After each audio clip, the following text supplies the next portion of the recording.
Bharat America વેપાર સોદાને લઈને સરકાર પર આકરા પ્રહાર બાદ રાહુલ ગાંધી મુશ્કેલીમાં મુકાઈ ગયા છે।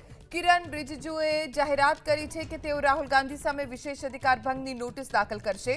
લોકસભામાં બજેટ સત્ર દરમિયાન વિપક્ષના નેતા રાહુલ ગાંધીએ ભારત અને અમેરિકા વચ્ચેના વેપાર સોદાનો ઉલ્લેખ કરી આરોપો લગાવ્યા હતા, જેના પછી કેન્દ્રીય સંસદીય બાબતોના મંત્રી કિરણ રિજિજુએ તેમની સાથે ઉગ્ર દલીલ કરી। રાહુલ ગાંધીએ આરોપ લગાવ્યો કે પીએમ નરેન્દ્ર મોદીએ આ સોદા દ્વારા ભારતને વેચી નાખ્યું છે અને સંપૂર્ણ શરણાગતિ માની લીધી છે। આ પછી કિરણ રિજિજુએ જવાબ આપ્યો કે તેઓ રાહુલ ગાંધી સામે વિશેષ અધિકાર ભંગની નોટિસ દાખલ કરશે।